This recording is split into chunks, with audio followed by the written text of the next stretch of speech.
Darshan and gang ನಡೆಸಿದ ಕೊಲೆಗೆ ಪ್ರಮುಖ ಸಾಕ್ಷ್ಯಗಳು ಸಿಕ್ಕಿವೆ. ರೇಣುಕಾಸ್ವಾಮಿಯನ್ನ ಕೊಂದಂತಹ ರಕ್ತ ಬೀಜಾಸುರರ ಒಂದೊಂದೇ ರಹಸ್ಯಗಳು ಈಗ ಬಯಲಾಗ್ತಾ ಇವೆ. ಹಣ ಸಿಕ್ಕಿದೆ, ಅಸ್ತ್ರಗಳು ಸಿಕ್ಕಿವೆ, ವೆಪನ್ಗಳು ಸಿಕ್ಕಿವೆ, ಮೊಬೈಲ್ಗಳನ್ನು ಕೂಡ ಮೋರ್ಗೆ ಹಾಕಿರುವಂಥದ್ದು ಗೊತ್ತಾಗಿದೆ. ಇನ್ನೊಂದು ಕಡೆ ದರ್ಶನ್ ಗ್ಯಾಂಗ್ ಆಸ್ತಿ ಮುಟ್ಟುಗೋಲು ಮಾಡಿ ಅದನ್ನ ಸ್ವಾಮಿ ಕುಟುಂಬಕ್ಕೆ ಕೊಡಿ ಅನ್ನುವಂತಹ ಕೂಗು ಕೂಡ ರಾಜ್ಯದಲ್ಲಿ ಜೋರಾಗ್ತಾ ಇದೆ. ನನ್ನಂತ ಕಚಡ ನನ್ನ ಮಗ ಇನ್ನೊಬ್ಬನ ಹುಡ್ಕಕ್ಕಾಗಲ್ಲಣ್ಣ ಯಾರನ್ನು. ಇದೇ ಗಾಡಿನ ಪುನೀತ್ ರಾಜ್ಕುಮಾರ್ ಅವ್ರು ತಗೊಂಡರು. ಇನ್ನು ಯಾವನಾರು ಕನ್ನಡ ಇಂಡಸ್ಟ್ರಿ ತಗೊಂಡೋಣ ಅದಕ್ಕೆ ಕೇಳ್ಕೊಡಿ. ಯಾಕಂದ್ರೆ ಪ್ರೇಮ್ಗೋಸ್ಕರ ದರ್ಶನ್ ಪ್ರೇಮ್ ಏನು ಎರಡು ಕೊಡಂಗ ಎರಡು ಕೊಂಬೈತಾ ಬ್ಯಾಡ್ ಬಾಯ್ 101% ಐ ಆಮ್ ಎ ಬ್ಯಾಡ್ ಬಾಯ್. ದರ್ಶನ್ ದರ್ಶನ್ ದರ್ಶನ್ ಅಭಿಮಾನಿಯನ್ನೇ ಹತ್ಯೆ ಮಾಡಿದ ಕೇಸಲ್ಲಿ ಅಂಧರಾಗಿರುವ ವಿಲನ್. ರೇಣುಕಾಸ್ವಾಮಿ ಹತ್ಯೆಯಾಗಿ ರೇಣುಕಾಸ್ವಾಮಿ ಕೊಲೆಯಾಗಿ 6 ದಿನ ಆಯಿತು. ದರ್ಶನ್ ಗ್ಯಾಂಗ್ ಸಮೇತ ಅರೆಸ್ಟ್ ಆಗಿ 4 ದಿನ ಆಯಿತು. ರೇಣುಕಾಸ್ವಾಮಿಯನ್ನ ಹೇಗೆಲ್ಲ ಚಿತ್ರಹಿಂಸೆ ಮಾಡಿ ಡಿ ಗ್ಯಾಂಗ್ ಕೊಲೆ ಮಾಡಿದೆ ಅನ್ನೋದನ್ನ ಪತ್ತೆ ಹಚ್ಚುವ ಕೆಲಸವಾಗ್ತಿದ್ದು, ದರ್ಶನ್ ಕರಾಳ ಮುಖಗಳು ಸಾಕ್ಷಿ ಮುಚ್ಚಿ ಹಾಕಲು ಮಾಡಿದ ಪ್ರಯತ್ನಗಳೆಲ್ಲ ಹೊರಗೆ ಬರ್ತಿದೆ. ರೇಣುಕಾಸ್ವಾಮಿಗೆ ನರಕ ತೋರಿಸಿ ಜೀವ ತೆಗೆದುಬಿಟ್ರು. ಆಮೇಲೆ ಆತನ ಶವ ಎಸೆಯೋಕೆ 30 ಲಕ್ಷ ಡೀಲ್ ಕೂಡ ಕೊಟ್ಟಿದ್ರು. ಇವತ್ತು ಆ 30 ಲಕ್ಷ ಹಣವನ್ನ ದರ್ಶನ್ ಆಪ್ತ RR ನಗರದ ಸ್ಟೋನಿ ಬ್ರೂಕ್ ರೆಸ್ಟೋರೆಂಟ್ನಲ್ಲಿ ಪೊಲೀಸರು ಸೀಸ್ ಮಾಡಿದ್ದಾರೆ. ರೇಣುಕಾಸ್ವಾಮಿಯನ್ನ ಕೊಂದ ಮೇಲೆ ಡಿ ಗ್ಯಾಂಗ್ನ ಕಿರಾತಕರು ರೇಣುಕಾಸ್ವಾಮಿಯ ಫೋನ್ ಕಿತ್ಕೊಂಡಿದ್ರು. ಸ್ವಾಮಿ ಶವವಾದ್ಮೇಲೆ ಶವದ ಜೊತೆ ಆತನ ಫೋನ್ ಎಸೆದಿದ್ರು. ಜೊತೆಗೆ ಶವ ಎಸೆಯಲು ಬಳಸಿದ್ದ ಆರೋಪಿಯ ಒಂದು ಫೋನನ್ನು ರಾಜಕಾಲುವೆಗೆ ಹಾಕಿ ಪರಾರಿಯಾಗಿದ್ರು. ಈ ಫೋನನ್ನ ಪತ್ತೆ ಮಾಡಲು ಪೊಲೀಸ್ ಟೀಮ್ ರೆಡಿಯಾಗಿದೆ. ರೇಣುಕಾಸ್ವಾಮಿ ಕೊಲೆ ಪ್ರಕರಣದಲ್ಲಿ ಮತ್ತಿಬ್ಬರು ಇವತ್ತು ಪೊಲೀಸರ ಮುಂದೆ ಮಂಡಿಯೂರಿದ್ದಾರೆ. ನಿನ್ನೆಯಷ್ಟೇ 8ನೇ ಆರೋಪಿ ರವಿ ಖಾಕಿ ಎದುರು ಶರಣಾಗಿದ್ದ. ದರ್ಶನ್ ಬಲಗೈ ಬಂಟ. ಕೊಲೆ ಪ್ರಕರಣದಲ್ಲಿ A7 ಆಗಿರುವ ಅನು ಅಲಿಯಾಸ್ ಅನಿಲ ಅಲಿಯಾಸ್ ಅನುಕುಮಾರ್ ಹಾಗೂ 6ನೇ ಆರೋಪಿಯಾಗಿರುವ ಜಗದೀಶ್ ಅಲಿಯಾಸ್ ಜಗ್ಗ ಚಿತ್ರದುರ್ಗದ ಡಿವೈಎಸ್ಪಿ ಮುಂದೆ ಶರಣಾಗಿದ್ದಾರೆ. ಆಟೋ ಓಡಿಸಿಕೊಂಡು ಜೀವನ ನಡೆಸುತ್ತಿದ್ದವನು ದರ್ಶನ್ ಅಂತ ಹೋಗಿ ಈಗ ಕಾನೂನು ಕುಣಿಕೆಗೆ ಸಿಲುಕಿದ್ದನ್ನ ಕಂಡು ಜಗ್ಗ ಅಲಿಯಾಸ್ ಜಗದೀಶನ ತಾಯಿ ಕಣ್ಣೀರಿಟ್ರು. ಸರ್, ನನ್ನ ಮಗ ದಿವಸ ಆಟಕ್ಕೆ ಹೋದಂಗೆ ಹೋಗ್ತಿದ್ದ ಸರ್. ಅವನು ಏನಾಗೈತೆ ದರ್ಶನ್ ಅಂತ ಹೋಗಿದ್ದ, ಯಾರೋ ಫೋನ್ ಮಾಡಿದ್ದಾರೆ ಅಂತಂದೇಳಿ ಟಿವಿಯಾಗ ಬಂದಾಗ ನಮಗೆ ಗೊತ್ತಾಗಿದ್ದು ನನ್ನ ಮಗ ಹೋಗಿದ್ದಾನೆ ಅಂತ. ದರ್ಶನ್ ಫ್ಯಾನ್ ಅಂತಂದು ಹೋಗೋಣ ಸರ್. ಅದೊಂದು ಬಿಟ್ಟರೆ ನ್ಯಾತಕ್ಕಿಲ್ಲ. ಇವಂತ ಫೋಟೋ ಅಂಟಿಸ್ಕೊಳಕ್ಕೆ ಪಿಕ್ಚರ್ ಬಂದರೆ ಹೋಗೋಣ ಸರ್. ಅವನು ನಮ್ಮನು ಅದೇ ಆಟೋ ಬಂಕಿಗೆ ಹೋಗಿದ್ದ. ಅದು ಬಿಟ್ಟು ಲೋನಿನ ಮೇಲೆ ಆಟೋ ತಗೊಂಡು ಆಟೋ ಹೊಡಿತಿದ್ದ. ಮನೆ ಜೀವನ ಅವನೇ ನಡೆಸ್ತಿದ್ದ ಸರ್. ಇಂದು ಏನು ಗೊತ್ತಿಲ್ಲ, ಏನು ಹೇಳಲ್ಲ ಸರ್. ಹೇಳಂದ್ರು ಫೋನ್ ಮಾಡಿದ್ರೆ ನಾನು ಹೇಳ್ತಿದ್ದಿಲ್ಲ. ನನ್ನ ಮಗ ಬರೋದಕ್ಕೆ ಎತ್ತಲ ಸಾಧ್ಯ ಗೊತ್ತಿಲ್ಲ ಸರ್ ನನಗೆ. ರೇಣುಕಾಸ್ವಾಮಿ ಕೊಲೆ ಪ್ರಕರಣಕ್ಕೆ ಸಂಬಂಧಿಸಿದಂತೆ ಇಂದು ರೇಣುಕಾಸ್ವಾಮಿ ಪೋಷಕರು ಕಮಿಷನರ್ ದಯಾನಂದ್ ಅವರನ್ನ ಭೇಟಿಯಾಗಿದ್ರು. ರೇಣುಕಾಸ್ವಾಮಿ ಪ್ರಕರಣದಲ್ಲಿ ದರ್ಶನ್ ಗ್ಯಾಂಗ್ ಬಂಧಿಸಿದ್ದಕ್ಕೆ ಧನ್ಯವಾದ ತಿಳಿಸಿದ್ರು. ಯಾರೊಬ್ಬರನ್ನು ಬಿಡದೆ ಶಿಕ್ಷೆ ಕೊಡಿಸಿ ಅಂತ ಕಣ್ಣೀರಿಟ್ರು. ಕಾನೂನಿನ ಪ್ರಕಾರ ಆರೋಪಿಗಳ ವಿರುದ್ಧ ಕ್ರಮ ಕೈಗೊಳ್ಳುತ್ತೇವೆ ಅಂತ ಕಮಿಷನರ್ ಭರವಸೆ ನೀಡಿದ್ರು. ಕೊಲೆ ಕೇಸಲ್ಲಿ ದರ್ಶನ್ ಅರೆಸ್ಟ್ ಆಗಿ ಜೈಲು ಪಾಲಾಗಿದ್ದಾರೆ. ಇತ್ತ ಮೈಸೂರಿನಲ್ಲಿ ಡೆವಿಲ್ ಸಿನಿಮಾ ಶೂಟಿಂಗ್ ಪ್ಯಾಕಪ್ ಮಾಡಲಾಗಿದೆ. ಮೈಸೂರಿನ ಲಲಿತ್ ಮಹಲ್ ಹೋಟೆಲ್ನಲ್ಲಿ ಸಿನಿಮಾ ಶೂಟಿಂಗ್ ನಡೆಯುತ್ತಿತ್ತು. ಆದರೆ ದರ್ಶನ್ ಅರೆಸ್ಟ್ ಆದ ಬೆನ್ನಲ್ಲೇ ಹೋಟೆಲ್ ಬಾಡಿಗೆ, ಸಹ ಕಲಾವಿದರು, ಟೆಕ್ನಿಷಿಯನ್ ಸೇರಿ ಎಲ್ಲರಿಗೂ ಸಂಭಾವನೆ ನೀಡಲು ಕಷ್ಟ ಅಂತ ಪ್ಯಾಕಪ್ ಮಾಡಲಾಗಿದೆ. ಮೂಲಗಳ ಪ್ರಕಾರ ದರ್ಶನ್ಗೆ ಹಣ ಕೊಟ್ಟವರಲ್ಲಿ ಹಲವು ನಿರ್ಮಾಪಕರು ಸಂಕಷ್ಟಕ್ಕೆ ಸಿಲುಕಿದ್ದಾರೆ. ಡೆವಿಲ್ ಸಿನಿಮಾಗೆ 22 ಕೋಟಿ ಸಂಭಾವನೆಯನ್ನ ದರ್ಶನ್ಗೆ ಕೊಟ್ಟಿದ್ರಂತೆ. ಮಿಲನಾ ಪ್ರಕಾಶ್ ನಿರ್ದೇಶನದ ಡೆವಿಲ್ ಸಿನಿಮಾ ಶೂಟಿಂಗ್ 25 ದಿನ ಬಾಕಿ ಇತ್ತು. ಈಗ ದರ್ಶನ್ ಅಂಧರಾಗಿದ್ದು ಶೂಟಿಂಗ್ ಸ್ಥಗಿತವಾಗಿದೆ. ಕೋಟ್ಯಾಂತರ ರೂಪಾಯಿ ಬಂಡವಾಳ ಹಾಕಿದ್ದ ನಿರ್ಮಾಪಕಿ ಜಯಮ್ಮ ಸಂಕಷ್ಟಕ್ಕೆ ಸಿಲುಕಿದ್ದಾರೆ. ಇನ್ನು ದರ್ಶನ್ ಡೆವಿಲ್ ಬಳಿಕ ಸಿಂಧೂರ ಲಕ್ಷ್ಮಣ ಸಿನಿಮಾಗೆ ರೆಡಿಯಾಗ್ತಿದ್ದಂತೆ. ಈ ಸಿನಿಮಾಗೆ 5 ಕೋಟಿ ಅಡ್ವಾನ್ಸ್ ಕೂಡ ಆಗಿತ್ತು. ತರುಣ್ ಸುಧೀರ್ ನಿರ್ದೇಶನದ ಸಿಂಧೂರ ಲಕ್ಷ್ಮಣ ಭವಿಷ್ಯನೂ ಅಡಕತ್ತರಿಗೆ ಸಿಲುಕಿದ್ದು ದರ್ಶನ್ಗೆ ಹಣ ಕೊಟ್ಟಿದ್ದ ಬಿ ಸುರೇಶ್ ಸಂಕಷ್ಟದಲ್ಲಿದ್ದಾರೆ. ಇನ್ನು ದರ್ಶನ್ ನಂಬಿಕೊಂಡಿದ್ದ KV ಪ್ರೊಡಕ್ಷನ್ ಅವರು ಸಿನಿಮಾಗೆ ಅಂತ 5 ಕೋಟಿ ಅಡ್ವಾನ್ಸ್ ಕೊಟ್ಟಿದ್ರಂತೆ. ಜೋಗಿ ಪ್ರೇಮ್ ನಿರ್ದೇಶನದ ಹೆಸರಿಡಿದ ಸಿನಿಮಾ ಇದಾಗಿದ್ದು ಜೋಗಿ ಪ್ರೇಮ್ ತಲೆಕೆಡಿಸಿಕೊಂಡಿದ್ದಾರೆ. ನನ್ನ ಎಲ್ಲ ವಿಚಾರಗಳನ್ನ ತಮ್ಮ ಮುಂದೆ ಇಟ್ಟಿದ್ವಿ. ಯಾಕೆ ಅಂತ ಹೇಳಿದ್ರೆ ಬ್ಯಾನ್ ಮಾಡೋದ್ರ ಜೊತೆಗೆ ಇನ್ನು ಉಳಿದಂತ ಇರೋ ನಿರ್ಮಾಪಕರ ಬಗ್ಗೆ ನಾವು ಯೋಚನೆ ಮಾಡಬೇಕಾಗುತ್ತೆ. ಹಾಗಾಗಿ ಅದರ ಸಂಪೂರ್ಣ ಮಾಹಿತಿಯನ್ನ ನಿನ್ನೆ ಹೇಳಿದ್ದಾರೆ. ಉಪ್ಪು ತಿನ್ನೋ ನೀರು ಕುಡಿಬೇಕು. ದರ್ಶನ್ ಮಾಡಿದ್ರೆ ಆಕೆ ಅವರಿಗೆ ತಕ್ಕ ಶಿಕ್ಷೆ ಆಗಲಿ. ನಾವು ಅದ್ರ ಪರವಾಗಿ ಏನು ಮಾತಾಡೋದಿಲ್ಲ ಅಥವಾ ವಹಿಸ್ಕೊಳ್ಳೋದು ಇಲ್ಲ. ಆ ಒಂದು ಪೊಲೀಸ್ ಇಲಾಖೆಯಲ್ಲಿ ತನಿಖೆ ಆಗಲಿ. ತನಿಖೆ ಆದ ಮೇಲೆ ಎಲ್ಲ ಚಿತ್ರೋದ್ಯಮವನ್ನು ಕರೆದು ನಾವು ಒಂದು ಸಭೆ ಮಾಡಿ ಅಲ್ಲಿ ಒಂದು ಅಂತಿಮ ತೀರ್ಮಾನಕ್ಕೆ ನಾವು. ದರ್ಶನ್ ಗ್ಯಾಂಗ್ ಮೇಲೆ ಇವತ್ತು ನಟಿ ರಮ್ಯಾ ಸಿಟ್ಟು ಹೊರಹಾಕಿದ್ದಾರೆ. ಸಾಮಾಜಿಕ ಜಾಲತಾಣಗಳಲ್ಲಿ ಸಾಲು ಸಾಲು ಪೋಸ್ಟ್ ಹಾಕಿದ್ದಾರೆ. ನೀವು ಜನರನ್ನ ಕೊಲ್ಲಲು ಹೋಗಬೇಡಿ. ನಟ ದರ್ಶನ್ ಬಂಧಿಸಿದ ಪೊಲೀಸರಿಗೂ ಸಲಾಂ ಅಂತ ಮೆಚ್ಚುಗೆ ವ್ಯಕ್ತಪಡಿಸಿದ್ದಾರೆ. ಜೊತೆಗೆ ಆರೋಪಿಗಳಿಗೆ ಕಠಿಣ ಶಿಕ್ಷೆ ಆಗಬೇಕು ಅಂತಾನೂ ಆಗ್ರಹಿಸಿದ್ದಾರೆ. ನಟ ದರ್ಶನ್ಗೋಸ್ಕರ ಅನ್ನಪೂರ್ಣೇಶ್ವರಿ ನಗರ ಠಾಣೆಗೆ ನಿನ್ನೆ ಶಾಮಿಯಾನ ಹಾಕಿಸಿದ್ರು. ಠಾಣೆಯನ್ನೇ ಮರೆಮಾಡಿ ದರ್ಶನ್ಗೆ ರಾಜ್ಯಾತಿಥ್ಯ ಕೊಟ್ಟ ಆರೋಪವಿತ್ತು.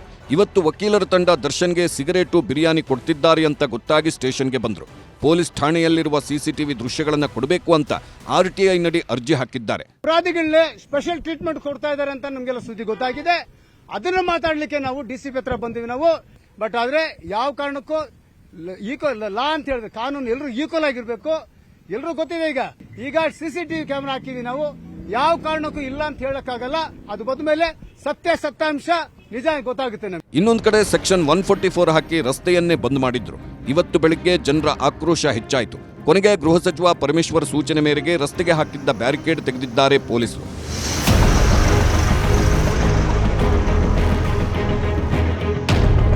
ರೇಣುಕಾಸ್ವಾಮಿ ಕೊಲೆ ಪ್ರಕರಣ ಹಾಗೂ ಆರೋಪಿ ನಟ ದರ್ಶನ್ ವಿರುದ್ಧ ವ್ಯಾಪಕ ಆಕ್ರೋಶ ವ್ಯಕ್ತವಾಗಿದೆ. ತೆರೆ ಮೇಲೆ ಹೀರೋ, ತೆರೆ ಹಿಂದೆ ಕೊಲೆಗಡುಕ ವಿಲನ್ ನಟ ದರ್ಶನ್ ಗಲ್ಲಿಗೇರಿಸಿ ಎಂದು ಮೈಸೂರಿನಲ್ಲೂ ಪ್ರತಿಭಟನೆ ನಡೆಸಲಾಯಿತು.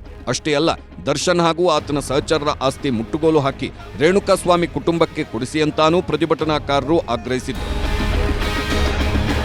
ಹಾಸನದಲ್ಲೂ ವೀರಶೈವ ಲಿಂಗಾಯತ ಸಮಾಜದಿಂದ ಪ್ರತಿಭಟನೆ ನಡೆಯಿತು. ದರ್ಶನ್ ವಿರುದ್ಧ ಕಠಿಣ ಕ್ರಮಕ್ಕೆ ಒತ್ತಾಯಿಸಿರುವ ಪ್ರತಿಭಟನಾಕಾರರು ದರ್ಶನ್ ವಿರುದ್ಧ ಆಕ್ರೋಶ ಹೊರಹಾಕಿದ್ರು. ಕಲಬುರಗಿಯಲ್ಲಿ ಜಿಲ್ಲಾ ಜಂಗಮ ಸಮಾಜ ಪ್ರತಿಭಟನೆ ನಡೆಸಿ ಕೊಲೆ ಆರೋಪಿಗಳಿಗೆ ಕಠಿಣ ಶಿಕ್ಷೆ ನೀಡಲು ಆಗ್ರಹಿಸಿದ್ರು.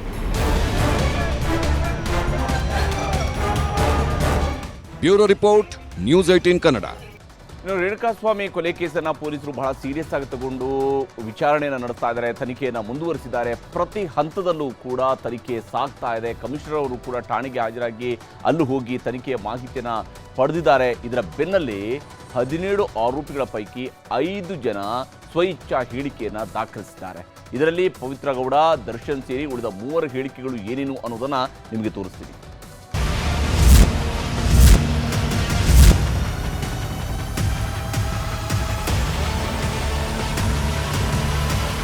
ರೇಣುಕಾಸ್ವಾಮಿ ಕೊಲೆ ಕೇಸ್ನಲ್ಲಿ ನಟ ದರ್ಶನ್ ಅಂಡ್ ಗ್ಯಾಂಗ್ ಅಂಧರಾಗಿದೆ. ಎಲ್ಲ ಆರೋಪಿಗಳನ್ನು ಅರೆಸ್ಟ್ ಮಾಡಿ ತೀವ್ರ ವಿಚಾರಣೆ ಮಾಡುತ್ತಿದ್ದಾರೆ. ನಟ ದರ್ಶನ್ ಹಾಗೂ ಪವಿತ್ರ ಗೌಡ ಸೇರಿದಂತೆ ಎಲ್ಲ ಆರೋಪಿಗಳ ಹೇಳಿಕೆಗಳನ್ನು ಕಾಮಾಕ್ಷಿಪಾಳ್ಯ ಪೊಲೀಸರು ದಾಖಲಿಸಿಕೊಂಡಿದ್ದಾರೆ. ಆರೋಪಿಗಳು ಏನೆಲ್ಲ ಸತ್ಯಗಳನ್ನು ಬಾಯ್ಬಿಟ್ಟಿದ್ದಾರೆ ಅನ್ನೋ ಎಕ್ಸ್ಕ್ಲೂಸಿವ್ ಮಾಹಿತಿ ನ್ಯೂಸ್ 18 ಕನ್ನಡಕ್ಕೆ ಲಭ್ಯವಾಗಿದೆ. ರೇಣುಕಾಸ್ವಾಮಿ ನನಗೆ ಅಶ್ಲೀಲ ಮೆಸೇಜ್ ಮಾಡಿದ್ರಿಂದ ಆ ಮೆಸೇಜ್ಗಳನ್ನು ನಾನು ಪವನ್ಗೆ ಕಳಿಸಿದ್ದೆ. ಈ ವಿಚಾರ ದರ್ಶನ್ಗೆ ಗೊತ್ತಾಗಬಾರದು ಅಂತ ಹೇಳಿದ್ದೆ. ಕೊಲೆ ಮಾಡ್ತಾರೆ ಅಂತ ಸಣ್ಣ ಕಲ್ಪನೆಯೂ ನನಗಿರಲಿಲ್ಲ. ರೇಣುಕಾಸ್ವಾಮಿಗೆ ಚಪ್ಪಲೆಯಿಂದ ಹೊಡೆದು ವಾಪಸ್ಸಾಗಿದ್ದೆ. ಕೊಲೆ ಮಾಡ್ತಾರೆ ಅಂದಿದ್ರೆ ದೂರು ಕೊಟ್ಟು ಸರಿ ಮಾಡ್ತಿದ್ದೆ ಅಂತ ಪವಿತ್ರ ಗೌಡ ಹೇಳಿಕೆ ನೀಡಿದ್ದಾರೆ. ಪವಿತ್ರಾಗೆ ಅಶ್ಲೀಲ ಮೆಸೇಜ್ ಮಾಡಿದ ಬಗ್ಗೆ ಪವನ್ನಿಂದ ನನಗೆ ಗೊತ್ತಾಯಿತು. ಬಳಿಕ ರೇಣುಕಾಸ್ವಾಮಿ ಕರೆತರುವಂತೆ ರಾಘವೇಂದ್ರಗೆ ಸೂಚಿಸಿದೆ. ಶನಿವಾರ ಸಂಜೆ ಶೆಡ್ನಲ್ಲಿ ರೇಣುಕಾಸ್ವಾಮಿ ಭೇಟಿಯಾಗಿ ಇನ್ಮುಂದೆ ಅಶ್ಲೀಲ ಮೆಸೇಜ್ ಮಾಡಬೇಡ ಅಂತ ವಾರ್ನ್ ಕೊಟ್ಟಿದ್ದೆ. ದುಡ್ಡು ಕೊಟ್ಟು ಊಟ ಮಾಡ್ಕೊಂಡು ಊರಿಗೆ ಹೋಗುವಂತಾನೂ ಹೇಳಿದ್ದೆ. ಆದರೆ ನಾನು ಈ ಕೊಲೆ ಮಾಡಿಲ್ಲ, ನನಗೂ ಇದಕ್ಕೂ ಸಂಬಂಧವಿಲ್ಲ ಅಂತ ಹೇಳಿದ್ದಾರೆ. ಪವಿತ್ರ ಅಕ್ಕನಿಗೆ ರೇಣುಕಾಸ್ವಾಮಿ ಅಶ್ಲೀಲ ಮೆಸೇಜ್ ಮಾಡುತ್ತಿದ್ದ. ಇವನು ಯಾರು ಪತ್ತೆ ಮಾಡುವಂತೆ ನನಗೆ ಅಕ್ಕ ಹೇಳಿದ್ರು. ಪವಿತ್ರ ಗೌಡ ಹೆಸರಲ್ಲಿ ರೇಣುಕಾ ಜೊತೆ ಚಾಟ್ ಮಾಡ್ತಾ ರೇಣುಕಾಸ್ವಾಮಿ ನಂಬರ್ ಪಡೆದುಕೊಂಡೆ. ನಂಬರ್ ಸಿಕ್ತಿದ್ದಂತೆ ದರ್ಶನ್ಗೆ ಈ ವಿಚಾರವನ್ನು ಹೇಳಿದೆ. ಬಳಿಕ ಶೆಡ್ಗೆ ತಂದು ಎಲ್ಲರೂ ಆತನ ಮೇಲೆ ಹಲ್ಲೆ ಮಾಡಿದ್ವಿ. ಮೂರ್ಛೆ ಹೋದ ಅಂದ್ಕೊಂಡಿದ್ವಿ, ಆದರೆ ಸತ್ತೇ ಹೋಗಿದ್ದ. ಸಾಯಿಸುವ ಉದ್ದೇಶವಿರಲಿಲ್ಲ ಎಂದು ಪವನ್ ಸ್ಟೇಟ್ಮೆಂಟ್ ಕೊಟ್ಟಿದ್ದಾನೆ. ಚಿತ್ರದುರ್ಗ ತೂಗುದೀಪ ಅಭಿಮಾನಿ ಸಂಘದ ಅಧ್ಯಕ್ಷನಾಗಿದ್ದೇನೆ. ದರ್ಶನ್ ಸರ್ ನಂಬರ್ ಕೊಟ್ಟು ಆ ವ್ಯಕ್ತಿ ಪತ್ತೆ ಹಚ್ಚಲು ಹೇಳಿದ್ರು. ನಂಬರ್ ಸಿಕ್ಕಿದ್ರಿಂದ ಆರಾಮಾಗಿ ರೇಣುಕಾಸ್ವಾಮಿ ಪತ್ತೆ ಹಚ್ಚಿ 2 ದಿನ ವಾಚ್ ಮಾಡಿ ಮಾತಾಡಬೇಕೆಂದು ಆತನನ್ನ ಕರೆದುಕೊಂಡು ಬಂದೆ. ಶನಿವಾರ 3 ಗಂಟೆಯ ವೇಳೆಗೆ ಪಟ್ಟಣಗೆರೆ ಶೆಡ್ಗೆ ಕರೆದೊಯ್ದೆ. ಅಲ್ಲಿ ಸಾಕಷ್ಟು ಜನ ಇದ್ರು. ರೇಣುಕಾಸ್ವಾಮಿ ನೋಡ್ತಿದ್ದಂತೆ ಹಲ್ಲೆ ಮಾಡಿದ್ರು. ನಮ್ಮ ಬಾಸ್ ಹೆಂಡತಿಗೆ ಮೆಸೇಜ್ ಮಾಡ್ತೀಯಾ ಎಂದು ಹಲ್ಲೆ ಮಾಡಿದ್ದು. ಸತ್ತು ಹೋಗ್ತಾನೆಂದು ಅಂದುಕೊಂಡಿರಲಿಲ್ಲ ಎಂದಿದ್ದಾನೆ.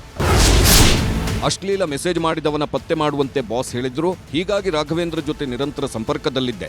ಚಿತ್ರದುರ್ಗದಿಂದ ರೇಣುಕಾಸ್ವಾಮಿಯನ್ನ ಶೆಡ್ಗೆ ಕರೆತಂದ್ರು. ರೇಣುಕಾಸ್ವಾಮಿ ಬರ್ತಿದ್ದಂತೆ ಅಲ್ಲಿದ್ದ ಹುಡುಗರು ಹಲ್ಲೆ ಮಾಡಿದ್ರು. ಹಲ್ಲೆ ಮಾಡುತ್ತಿದ್ದಂತೆ ರೇಣುಕಾಸ್ವಾಮಿ ಕೈ, ಬಾಯಿ, ಮೈಯಲ್ಲಿ ರಕ್ತ ಬಂತು. ಸಂಜೆ 6:30 ವೇಳೆಗೆ ರೇಣುಕಾಸ್ವಾಮಿ ಉಸಿರಾಡುತ್ತಿರಲಿಲ್ಲ. ಆಗ ಸಾವನ್ನಪ್ಪಿರಬಹುದು ಅಂತ ಅಲ್ಲಿದ್ದವರೆಲ್ಲ ಭಯಗೊಂಡ್ವಿ ಅಂತ ಎಫ್ಐ ನಂದೀಶ್ ಹೇಳಿದ್ದಾನೆ. ಹೀಗೆ ಬಹುತೇಕ ಆರೋಪಿಗಳು ಕಿಡ್ನಾಪ್ ಮಾಡಿದ್ದು ನಿಜ, ಹಲ್ಲೆ ಮಾಡಿದ್ದೂ ನಿಜ, ಆದರೆ ಕೊಲೆ ಮಾಡುವ ಉದ್ದೇಶ ಇರಲಿಲ್ಲ ಅಂದಿದ್ದಾರೆ. ಶವ ಸಾಗಿಸಲು ದರ್ಶನ್ ಕೊಟ್ಟಿದ್ದ 30 ಲಕ್ಷ ಸೀಸ್. ಇತ್ತ ಕೊಲೆ ಆದ ಬಳಿಕ ಶವ ಸಾಗಿಸೋಕೆ 30 ಲಕ್ಷಕ್ಕೆ ಡೀಲ್ ನಡೆದಿತ್ತು. ಆರೋಪಿ ವಿನಯ್ ಹಾಗೂ ದೀಪಕ್ ದರ್ಶನ್ನಿಂದ ಹಣ ಪಡೆದು ರಾಘವೇಂದ್ರ ಮೂಲಕ ಶೆಡ್ನಲ್ಲಿ ಕೆಲಸ ಮಾಡೋ ಹುಡುಗರಿಗೆ ತಲಾ 5 ಲಕ್ಷ ನೀಡಿದ್ರು. ಆದರೆ ಕೆಲಸ ಆಗಲಿ, ಆಮೇಲೆ ತಗೋತೀವಿ ಅಂದಿದ್ರು ಹುಡುಗರು. ಹೀಗಾಗಿ ದರ್ಶನ್ ಆಪ್ತನ ಮನೆಯಲ್ಲಿ ಹಣ ಇಟ್ಟಿದ್ದು ಇವತ್ತು ಪೊಲೀಸರು ಸೀಸ್ ಮಾಡಿದ್ದಾರೆ. ಇತ್ತ ಕೊಲೆಯಾದ ರೇಣುಕಾಸ್ವಾಮಿ ಕುಟುಂಬಸ್ಥರು ಕಮಿಷನರ್ ದಯಾನಂದ್ ಭೇಟಿ ಮಾಡಿ ಮಗನ ಸಾವಿಗೆ ನ್ಯಾಯ ಕೊಡಿಸಿ ಅಂತ ಮನವಿ ಮಾಡಿಕೊಂಡ್ರು. ಒಟ್ಟಾರೆ ಇನ್ನೂ 2 ದಿನಗಳ ಕಾಲ ಆರೋಪಿಗಳು ಪೊಲೀಸ್ ಕಸ್ಟಡಿಯಲ್ಲಿ ಇರಲಿದ್ದು ಇನ್ನೂ ಏನೇನೆಲ್ಲ ಸತ್ಯ ಬಾಯ್ಬಿಡ್ತಾರೆ ಅನ್ನೋದನ್ನ ನೋಡಬೇಕಾಗಿದೆ. Manjunathan, crime bureau, news 18 Bengaluru. ಹೀಗೆ ಒಂದು ಕಡೆ ಪೊಲೀಸರು ಬಹಳ ಸೀರಿಯಸ್ ಆಗಿ ತನಿಖೆಯನ್ನು ಮಾಡ್ತಾ ಇದ್ದಾರೆ, ಇಂಚಿಂಚು ತನಿಖೆಯೂ ಕೂಡ ಸಾಗ್ತಾ ಇದೆ. ಇದೆಲ್ಲ ಒಂದು ಕಡೆ ನಡೀತಾ ಇದೆ, ಮತ್ತೊಂದು ಕಡೆ ರಾಜಕೀಯ ಕೂಡ ನಡೀತಾ ಇದೆ. ಈಗ ದರ್ಶನ್ ಗ್ಯಾಂಗ್ ನಡೆಸಿರುವಂತಹ ಕೊಲೆ ಕೇಸ್ನಲ್ಲಿ ಕೂಡ ರಾಜಕೀಯ ಬಹಳ ಜೋರಾಗಿ ಸಾಗ್ತಾ ಇರುವಂಥದ್ದು. ದರ್ಶನ್ ಬಚಾವ್ ಮಾಡಿ ಚನ್ನಪಟ್ಟಣದ ಎಲೆಕ್ಷನ್ಗೆ ನಿಲ್ಲಿಸೋದಕ್ಕೂ ಕೂಡ ಪ್ಲಾನ್ ಆಗಿತ್ತಂತೆ. ಯೋಗೇಶ್ವರ್ ಹಾಕಿರುವಂತಹ ಈ ಹೊಸ ಬಾಂಬ್ಗೆ ಮೈತ್ರಿಕೂಟದ ನಾಯಕರೆಲ್ಲ ನಿಜ ಹೌದು ಹೌದು ಅಂತೆಲ್ಲ ಹೇಳ್ಕೊಳ್ತಾ ಇದ್ರೆ ನಮಗೇನು ಇದು ಗೊತ್ತಿಲ್ಲ, ಈ ರೀತಿಯಾಗಿ ಏನು ಆಗಿಲ್ಲ ಅನ್ನುವಂತಹ ಮಾತುಗಳನ್ನು ಮಂತ್ರಿ ಮಹೋದಯರು ಹೇಳ್ಕೊಳ್ತಾ ಇದ್ದಾರೆ. ಕೊಲೆ ಕೇಸ್ನಲ್ಲಿ ದರ್ಶನ್ ಬಚಾವ್ಗೆ ದಿಗ್ಗಜರ ಶತ ಪ್ರಯತ್ನ. ಮಂತ್ರಿಗಳು ಶಾಸಕರ ಒತ್ತಡ, ಶುರುವಾಯಿತು ರಾಜಕೀಯ.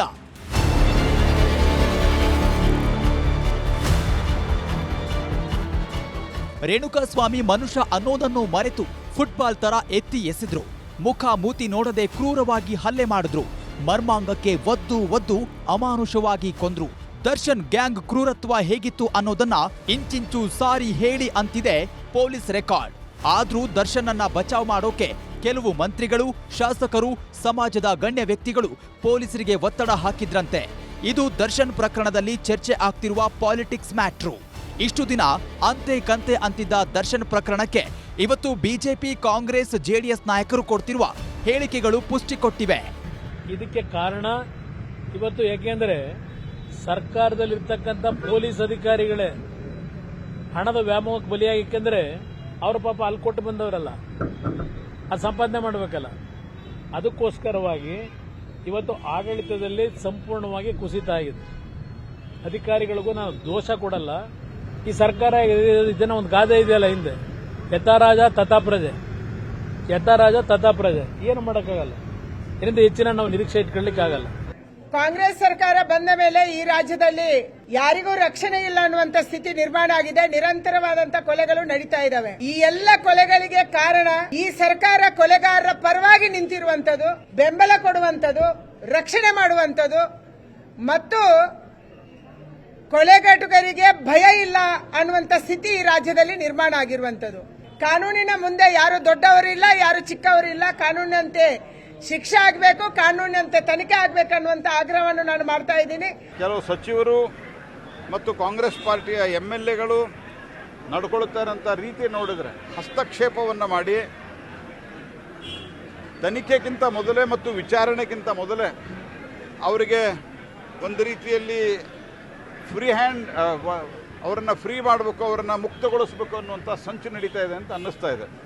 ಇದು ಸರಿಯಲ್ಲ. ಕಾನೂನಿನ ಮುಂದೆ ಎಲ್ಲರೂ ಸಮಾನರು ಅನ್ನುವಂಥದ್ದು ಕರ್ನಾಟಕದಲ್ಲಿ ಸಿದ್ಧಗೊಳ್ಳಬೇಕು. ನಾವು ಡಾಕ್ಟರ್ ರಾಜ್ಕುಮಾರ್ ಅವ್ರನ್ನ, ವಿಷ್ಣುವರ್ಧನ್ ಅವ್ರನ್ನೆಲ್ಲ ನೋಡಿದಂಥವ್ರು, ಇತ್ತೀಚೆಗೆ ದಿವಂಗತರಾದಂಥ ಪುನೀತ್ ರಾಜ್ಕುಮಾರ್ ಎಂಥ ಕೆಲಸ ಮಾಡಿದ್ರು. ಅವರೆಲ್ಲ ಈ ಪ್ರಕರಣಗಳನ್ನು ನೋಡುವಾಗ ಅವರೆಲ್ಲ ದೇವತೆಗಳ ರೀತಿಯಲ್ಲಿ ಜನರಿಗೆ ಕಾಣ್ತಾರೆ. ಆಕ್ಟರ್ ಅಲ್ದೇ ನಿಜ ಜೀವನದಲ್ಲಿ ಕೂಡ ಅವ್ರು ಮಾಡುವಂಥ ಸಾಮಾಜಿಕ ಕಳಕಳಿ ಇದನ್ನೆಲ್ಲ ನೋಡಿದಾಗ ಇವರೇನು ಬಹಳ ಕ್ರೂರತ್ವ, ಇದು ಮೃಗೀಯ ಗುಣಗಳು. ಕಾಂಗ್ರೆಸ್ ಸರ್ಕಾರ ದರ್ಶನ್ ಬೆನ್ನಿಗೆ ನಿಂತಿದೆ ಅಂತ ಬಿಜೆಪಿ ನಾಯಕರು ಆರೋಪ ಮಾಡ್ತಿದ್ರು. ಇದರ ಬೆನ್ನಲ್ಲೇ ಚನ್ನಪಟ್ಟಣದಲ್ಲಿ ಮಾಜಿ ಸಚಿವ ಸಿಪಿ ಯೋಗೇಶ್ವರ್ ಹೊಸ ಬಾಂಬ್ ಹಾಕಿದ್ರು. ಚನ್ನಪಟ್ಟಣ ಬೈ ಎಲೆಕ್ಷನ್ ಅಲ್ಲಿ ದರ್ಶನ್ಗೆ ಕಾಂಗ್ರೆಸ್ ಟಿಕೆಟ್ ಫೈನಲ್ ಆಗಿತ್ತು. ಡಿಕೆ ಬ್ರದರ್ಸ್ ಫೈನಲ್ ಮಾಡಿದ್ರು ಅಂತ ಅಚ್ಚರಿ ಹೇಳಿಕೆ ಕೊಟ್ರು. ಗೊತ್ತು ನನಗೆ. ಅಚ್ಚೇರಿ ಅಭ್ಯರ್ಥಿ ಈಗ ಜೈಲ್ ಕಂಬಿ ಎಣಿಸ್ತಾ ಇದ್ದಾರೆ. ಅಚ್ಚೇರಿ ಅಭ್ಯರ್ಥಿ ಯಾರು ಅಂತ ಗೊತ್ತಿದೆ ನನಗೆ, ಯಾರನ್ನ ಹಾಕಬೇಕು ಅಂತ. ಅವ್ರು ಯಾವುದೋ ಕೊಲೆ ಕೇಸ ಸಿಗಾಕೊಂಡು ಜೈಲ್ ಕಂಬಿ ಎಣಿಸ್ತಾ ಇದ್ದಾರೆ ಪಾಪ. ಅಚ್ಚೇರಿ ಅಭ್ಯರ್ಥಿನೇ ಬರಲಿ, ಇನ್ಯಾರಾದರೂ ಬರಲಿ, ಚುನಾವಣೆಗೆ 2 ಪಕ್ಷದವರು ಸಿದ್ಧವಾಗಿದ್ದೀವಿ, ಚುನಾವಣೆ ಮಾಡ್ತೀವಿ. ಸೊ ದರ್ಶನ್ ಬೆನ್ನಿಗೆ ಕಾಂಗ್ರೆಸ್ ಸರ್ಕಾರ ನಿಂತಿತ್ತು, ಮಂತ್ರಿಗಳು ನಿಂತಿದ್ರು. ಕೊಲೆ ಕೇಸ್ನಲ್ಲಿ ಬಚಾವ್ ಮಾಡೋಕೆ ಪ್ರಯತ್ನ ಆಗಿತ್ತು ಅನ್ನೋದು ಬಿಜೆಪಿಯವರ ಡೈರೆಕ್ಟ್ ಹಿಟ್ ಹೇಳಿಕೆಗಳು. ಆದ್ರೆ ಡಿಕೆ ಶಿವಕುಮಾರ್ ಹಾಗೂ ಗೃಹ ಸಚಿವ ಪರಮೇಶ್ವರ್ ಹೇಳಿದ್ದು ಯಾರ ಒತ್ತಡನೂ ಇಲ್ಲ, ಯಾರೂ ಒತ್ತಡ ಹಾಕಿಲ್ಲ ಅಂತ. ಯಾರು ಒತ್ತಡನಿಲ್ಲ, ಏನಿಲ್ಲ. ನಾನು ವಿಚಾರಿಸಿದೆ, ಪೊಲೀಸ್ ಅವರು ಬೆಳಗ್ಗೆ ಸಾಯಂಕಾಲ 13 ಜನ ಆರೋಪಿಗಳಿದಾರಂತೆ, ಅವ್ರಿಗೆ ಫ್ರೀಯಾಗಿ ಕೆಲಸ ಮಾಡಕ್ಕೆ ಅವಕಾಶ ಬೇಕು. ಆ ದೃಷ್ಟಿಯಿಂದ ಅವರೇನೋ ರಕ್ಷಣೆಗೆ ಅವ್ರು ಹಾಕೊಂಡಿದ್ದಾರೆ ಹೊರತು ನಾವು ಪೊಲೀಸ್ ಅವ್ರಿಗೆ ನಮ್ಮ ಹೋಮ್ ಮಿನಿಸ್ಟ್ರು ಇನ್ವಾಲ್ವ್ ಆಗಿಲ್ಲ, ಯಾರು ಇನ್ವಾಲ್ವ್ ಆಗಿಲ್ಲ. ನಾವು ಯಾರು ರೆಕಮೆಂಡು ಮಾಡ್ತಾ ಇಲ್ಲ. ನಮ್ ಗೊತ್ತೂ ಇಲ್ಲ. ಅವ್ರಿಗೆ ಹೇಳೋಣ, ಪೊಲೀಸ್ನವರಿಗೆ ಸರಿಯಾಗಿ ಸಾರ್ವಜನಿಕ ಹಿತದೃಷ್ಟಿಯಿಂದ ಏನಾಗಬೇಕೋ ಅದನ್ನು ಮಾಡಿ ಅಂತ ಹೇಳ್ತೇನೆ.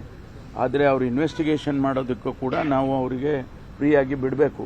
ಯಾರೂ ಕೂಡ ಅಪರಾಧಿನ ಕರ್ಕೊಂಡು ಬಂದು ಬಿರಿಯಾನಿ ಊಟ ಕೊಟ್ಟು ಆಮೇಲಿಂದ ಅವರಿಗೆಲ್ಲ ರಾಜಾತಿಥ್ಯ ಕೊಡೋದಕ್ಕೆ ಸಾಧ್ಯ ಇಲ್ಲ. ಅದನ್ನು ಮಾಡೋದಿಲ್ಲ, ಮಾಡಿಕೊಡ್ದು. ಅವರಿಗೆ ಬೇರೆ ಎಲ್ಲ ಅಪರಾಧಿಗಳು ಹೇಗೆ ಟ್ರೀಟ್ ಮಾಡಬೇಕು ಅವರನ್ನು ಹಾಗೆ ಟ್ರೀಟ್ ಮಾಡ್ತೀವಿ, ಅದರಲ್ಲಿ ಯಾವುದೇ ಮುಲಾಜಿಲ್ಲ ಅಂತ ಹೇಳಿದರು. ರಾಜ್ಯ ಸರ್ಕಾರ ದರ್ಶನ್ ವಿಷಯದಲ್ಲಿ ಮೂಗು ತೂರಿಸ್ತಿದೆ ಅನ್ನೋ ರಾಜಕೀಯ ಹೇಳಿಕೆಗಳು ಹೊರಬರ್ತಿದೆ. ಆದರೆ ಪೊಲೀಸರ ಕಾರ್ಯವೈಖರಿಗೆ ಮಂಡ್ಯದಲ್ಲಿ ಮಾಜಿ ಸಚಿವ ಪುಟ್ಟರಾಜು ಶಭಾಷ್ಗಿರಿ ಕೊಟ್ಟರು. ಕಾನೂನಾತ್ಮಕವಾಗಿ ನಿಜವಾಗ್ಲೂ ಆ ಅಪರಾಧಗಳನ್ನು ಎಸಗಿದ್ರೆ ಯಾರೂ ಅದರಿಂದ ತಪ್ಪಿಸ್ಕೊಳ್ಳಿಕ್ಕೆ ಸಾಧ್ಯ ಇಲ್ಲ. ಆ ಅಪರಾಧಗಳು ನಾವು ಮಾಡಿಲ್ಲ ಅಂತಂದರೆ ಮಾಡದೇ ಇದ್ದರೆ ಅದು ಮುಂದಿನ ಕಾನೂನು ಚೌಕಟ್ಟಲ್ಲಿ ಅದೇನೇನಾಗಬೇಕೋ ಅದು ಆಗುತ್ತೆ. ಏನು ಕಾನೂನು, ನಮ್ಮ ದೇಶದ ಕಾನೂನು ವ್ಯಾಪ್ತಿ ಮೀರಿ ಯಾರೂ ನಡೆಯೋಕ್ಕಾಗಲ್ಲ. ನಮ್ಮದೊಂದು ಮಾಡ್ಲು, ನಮ್ಮ ಅದರಲ್ಲೂ ಕರ್ನಾಟಕದ ಪೊಲೀಸು ಭಾಳ ಚೆನ್ನಾಗಿ ಜವಾಬ್ದಾರಿ ನಿರ್ವಹಿಸ್ತಾರೆ. ಅದು ಕಾನೂನಾತ್ಮಕವಾಗಿ ತೀರ್ಮಾನ ಆಗುತ್ತೆ. ಜನ ಸ್ಟಾರ್ ಪಟ್ಟ ಕೊಟ್ಟರು ಅದನ್ನ ಉಳಿಸಿಕೊಳ್ಳೋ ಅರ್ಹತೆಯನ್ನ ದರ್ಶನ್ ಪಡ್ಕೊಂಡಿಲ್ಲ. ದರ್ಶನ್ ಅನ್ನ ಪ್ರಕರಣದಲ್ಲಿ ಉಳಿಸೋಕೆ ಪಟ್ಟ ಶತ ಪ್ರಯತ್ನಗಳು ಫಲ ನೀಡಲಿಲ್ಲ. ಒಟ್ನಲ್ಲಿ ಕಾನೂನು ಅಡಿ ಎಲ್ಲರೂ ಒಂದೇ, ತಪ್ಪು ಮಾಡಿದವನಿಗೆ ಶಿಕ್ಷೆ ನಿಶ್ಚಿತ ಅನ್ನೋದಕ್ಕೆ ದರ್ಶನ್ ಆ್ಯಂಡ್ ಗ್ಯಾಂಗ್ಗಿಂತ ಮತ್ತೊಂದು ಉದಾಹರಣೆ ಎಲ್ಲೂ ಸಿಗಲ್ಲ. Bureau report, news 18 Kannada. ರಾಜ್ಯದಲ್ಲಿ ದರ್ಶನ್ ಗ್ಯಾಂಗ್ನ ಕ್ರೌರ್ಯ ಬಯಲಾಗಿ ಅದೇ ದೊಡ್ಡ ಸಂಚಲನ ಸೃಷ್ಟಿಸ್ತಾ ಇದ್ದಂತಹ ಸಂದರ್ಭದಲ್ಲೇ ಇನ್ನೊಂದು ಬಹಳ ಮಹತ್ವದ ಸುದ್ದಿಗೂ ಕೂಡ ಇದ್ದಕ್ಕಿದ್ದಂತೆ ಜೀವ ಬಂತು. ಅದು ಯಡಿಯೂರಪ್ಪ ಅವರ ವಿರುದ್ಧದ ಪೋಕ್ಸೋ ಪ್ರಕರಣ. ಯಡಿಯೂರಪ್ಪ ಅವರನ್ನ ಬಂಧಿಸೋದಕ್ಕೆ CID ಎಲ್ಲ ರೀತಿಯಂಥ ತಯಾರಿಯನ್ನು ಕೂಡ ಮಾಡಿಕೊಂಡಿತ್ತು. ಆದರೆ ಇವತ್ತು ಹೈಕೋರ್ಟ್ ಯಡಿಯೂರಪ್ಪ ಅವ್ರನ್ನ ಬಂಧಿಸಬೇಡಿ, ವಿಚಾರಣೆ ಮಾತ್ರ ಮಾಡಿ ಅಂತ ಆದೇಶವನ್ನು ನೀಡಿದೆ. ಇನ್ನೊಂದು ಕಡೆ ಯಡಿಯೂರಪ್ಪ ಕೇಸ್ ವಿಷಯದಲ್ಲೂ ಕೂಡ ರಾಜಕೀಯ ಸಮರ ಬಹಳ ಜೋರಾಗಿಯೇ ಸಾಗಿತ್ತು. ಮಾಜಿ ಸಿಎಂ ಯಡಿಯೂರಪ್ಪಗೆ ಹೈಕೋರ್ಟ್ನಿಂದ ತಾತ್ಕಾಲಿಕ ರಿಲೀಫ್ ಸಿಕ್ಕಿದೆ. ಫೋಕ್ಸೋ ಕೇಸ್ನಲ್ಲಿ ಯಡಿಯೂರಪ್ಪ ಸಲ್ಲಿಸಿದ್ದ ಅರ್ಜಿ ವಿಚಾರಣೆ ಮಾಡಿದ ಹೈಕೋರ್ಟ್ ಜೂನ್ 17ರವರೆಗೂ, ಅಂದರೆ ಯಡಿಯೂರಪ್ಪ ವಿಚಾರಣೆಗೆ ಹಾಜರಾಗುವವರೆಗೂ ಬಂಧನ ಮಾಡದಂತೆ ಸೂಚಿಸಿದೆ. ಜೂನ್ 17ರಂದು ವಿಚಾರಣೆಗೆ ಹಾಜರಾಗುವಂತೆ ಸೂಚಿಸಿದೆ. ನ್ಯಾಯಾಲಯದ ಸೂಚನೆಯಂತೆ ವಿಚಾರಣೆಗೆ ಹಾಜರಾಗಲು ಯಡಿಯೂರಪ್ಪ ನಿರ್ಧರಿಸಿದ್ದಾರೆ. ನಾಳೆ ಅಥವಾ ನಾಡಿದ್ದು ದೆಹಲಿಯಿಂದ ಬೆಂಗಳೂರಿಗೆ ಬರುವ ಸಾಧ್ಯತೆಗಳಿವೆ. ನ್ಯಾಯಮೂರ್ತಿ ಕೃಷ್ಣ ಎಸ್ ದೀಕ್ಷಿತ್ ನೇತೃತ್ವದ ಪೀಠದಲ್ಲಿ ವಿಚಾರಣೆ ನಡೆಯಿತು. ಯಡಿಯೂರಪ್ಪ ಪರ ಹಿರಿಯ ವಕೀಲ CV ನಾಗೇಶ್ ವಾದ ಮಂಡಿಸಿದ್ರು. ಸರ್ಕಾರದ ಪರ ಅಡ್ವೊಕೇಟ್ ಜನರಲ್ ಶಶಿಕಿರಣ್ ಶೆಟ್ಟಿ ವಾದ ಮಾಡಿದ್ರು. CRPC 41A ಅಡಿ ನೋಟಿಸ್ ಜಾರಿಯಾಗಿದೆ. ತನಿಖಾಧಿಕಾರಿ ನೋಟಿಸ್ ನೋಡಿ ಯಡಿಯೂರಪ್ಪ ಹಾಜರಾಗಿದ್ದಾರೆ. ಯಡಿಯೂರಪ್ಪ ಹಾಜರಾಗಿ ಧ್ವನಿ ಮಾದರಿ ನೀಡಿದ್ದಾರೆ. ಪ್ರಕರಣದಲ್ಲಿ ಎಲ್ಲ ಧ್ವನಿ ಪರೀಕ್ಷೆಯನ್ನು ಮಾಡಿದ್ದಾರೆ. ಧ್ವನಿ ಮಾದರಿ ಸಂಗ್ರಹ ಮಾಡಲಾಗಿದೆ, ವಿಚಾರಣೆ ಆಗಿದೆ. ಈಗ ಯಾಕೆ ಬಂಧನದ ಅನಿವಾರ್ಯತೆ? ಈಗ ಧ್ವನಿ ಪರೀಕ್ಷೆಯ ವರದಿ ಬಂದಿದೆ. ವಿಡಿಯೋ ಸತ್ಯಾಸತ್ಯತೆ ಗೊತ್ತಾಗಿದೆ. ನೀವು ಯಾಕೆ ಯಡಿಯೂರಪ್ಪ ಅವರನ್ನ ಬಂಧಿಸಬೇಕು? ಕಸ್ಟಡಿಗೆ ಪಡೆಯುವ ಅಗತ್ಯ ಎಲ್ಲಿದೆ? ಯಡಿಯೂರಪ್ಪಗೆ ಬೆಳಗ್ಗೆ 11:30ಕ್ಕೆ ನೋಟಿಸ್ ನೀಡಲಾಗಿದೆ. ಸಂಜೆ 5:30ಕ್ಕೆ ವಿಮಾನ ಬುಕ್ ಮಾಡಿ ದೆಹಲಿಗೆ ಹಾರಿದ್ದಾರೆ. ನಾಳೆ ಬರೆದಿದ್ರು ಮಾರನೇ ದಿನ ಬಂದ್ರೆ ಏನಾಗತ್ತೆ? ಆಕಾಶ ಕಳಚಿ ಬೀಳಲಿದೆಯೇ? BSY ಮಾಜಿ ಸಿಎಂ ಅವರು ದೇಶ ತೊರೆಯುತ್ತಾರೆಯೇ? ಬಂಧನ ವಾರೆಂಟ್ ಇಲ್ಲದೆ ದೆಹಲಿಯಲ್ಲಿ ಬಂಧಿಸಲಾಗದು. ದೂರುದಾರರಿಗೆ ಹಣ ನೀಡಿ ಪ್ರಕರಣ ಮುಚ್ಚಿ ಹಾಕಲು ಯತ್ನ. ಬಂಧನದ ಅಗತ್ಯವಿದೆ. ಮಾಜಿ ಸಿಎಂ ತನಿಖೆಗೆ ಬರಲ್ಲವೆಂದು ಹೇಗೆ ಭಾವಿಸಿದ್ದೀರಿ? ಹೈಕೋರ್ಟ್ ಆದೇಶ ಪಾಲಿಸಲಾಗುವುದು. ಮಾಜಿ ಮುಖ್ಯಮಂತ್ರಿಯನ್ನ ನೀವು ಏಕೆ ಬಂಧಿಸಬೇಕು? ಮಾಜಿ ಮುಖ್ಯಮಂತ್ರಿ ಓಡಿ ಹೋಗುತ್ತಾರೆಯೇ? ನೀವು ನ್ಯಾಯಾಲಯದಲ್ಲಿ ಸಮಯ ಕೇಳುವುದಿಲ್ವೇ? ಧ್ವನಿ ಮಾದರಿ ಕೊಟ್ಟಿದ್ದಾರೆ, ತನಿಖೆಗೆ ಸಹಕರಿಸಿದ್ದಾರೆ. ಸುಪ್ರೀಂ ಕೋರ್ಟ್ ಆದೇಶ ಮಾಡಿದ್ರೂ ಪಾಲನೆಯಾಗದ ಸಂದರ್ಭವಿದೆ. 4 ದಿನಗಳಲ್ಲಿ ಅವರು ಬರೆದಿದ್ರೆ ಆಕಾಶ ಕಳಚಿ ಬೀಳಲಿದೆಯೇ? ವಾರಂಟ್ ನೋಡಿದರೆ ಅನುಮಾನ ಬರುತ್ತಿದೆ. ಯಾವುದೇ ಅನುಮಾನ ಪಡುವ ಅಗತ್ಯವಿಲ್ಲ. ತನಿಖಾಧಿಕಾರಿಗೆ ಬಂಧನ ಅಗತ್ಯವಿದೆ ಎಂದು ಅನಿಸಿದೆ. ಫೆಬ್ರವರಿ 2ರ ಘಟನೆಗೆ ಮಾರ್ಚ್ 14ರಂದು ದೂರು ದಾಖಲಾಗಿದೆ. ಇಲ್ಲಿವರೆಗೆ ಸುಮ್ಮನಿದ್ದು ಈಗ ವಾರಂಟ್ ಪಡೆದಿರುವುದಕ್ಕೆ? ಮಾಜಿ ಸಿಎಂ ತನಿಖೆ ತಪ್ಪಿಸಿಕೊಳ್ಳಲು ಸಾಧ್ಯವೇ? ಕೋರ್ಟ್ನಲ್ಲಿ ನೀವು ಸಮಯ ಕೇಳುವಂತೆ ಅವರು ಕೇಳಿದ್ದಾರಲ್ವೇ? ಬೇರೆ ಒತ್ತಡದಿಂದ ಬಂಧಿಸುತ್ತಿದ್ದಾರೆ ಎಂಬ ಭಾವನೆ ಬರಬಾರದು. ಯಾರನ್ನ ತೃಪ್ತಿಪಡಿಸಲು ಬಂಧಿಸಲು ಮುಂದಾಗುತ್ತಿದ್ದೀರಿ? ಮಾಜಿ ಸಿಎಂ ಅನ್ನ ಈ ರೀತಿ ಟ್ರೀಟ್ ಮಾಡಿದ್ರೆ ಸಾಮಾನ್ಯ ಮನುಷ್ಯನ ಗತಿಯೇನು? ಇದಕ್ಕಿಂತ ಹೆಚ್ಚೇನು ನಾನು ಹೇಳುವುದಿಲ್ಲ. ಜೂನ್ 12ರಂದು ಹಾಜರಾಗಿದ್ದರೆ ಬಂಧಿಸುತ್ತಿದ್ದರು. ಇದು ದುರುದ್ದೇಶದ ಕ್ರಮವೆಂದು ಮೇಲ್ನೋಟಕ್ಕೆ ಕಾಣುತ್ತಿದೆ. ಮುಂದಿನ ವಿಚಾರಣೆವರೆಗೂ ಬಂಧನ ಮಾಡಬಾರದು. ಜೂನ್ 17ರಂದು ಯಡಿಯೂರಪ್ಪ ವಿಚಾರಣೆಗೆ ಹಾಜರಾಗಬೇಕು. ಬಂಧಿಸಿ ತನಿಖೆಗೊಳಪಡಿಸುವ ಅಗತ್ಯವಿಲ್ಲ. We are suspicious that the action seems to be a malified one, a politically motivated one. On the ground, that he has always cooperated with the investigation. Notice were given earlier also, he has participated. The last notice given, only 1 day's advance notice was given to him. So therefore, he by preoccupied meetings, he was unavailable. He has voluntarily written a letter to the IO that he will be coming there and appearing on 17th. ತೀರ್ಪು ನೀಡಿದ ಬಳಿಕ ಪ್ರಕರಣ ರದ್ದು ಕೋರಿದ್ದ ಅರ್ಜಿಯಲ್ಲಿ ಸರ್ಕಾರಕ್ಕೆ notice ಮಾಡಿತು high court.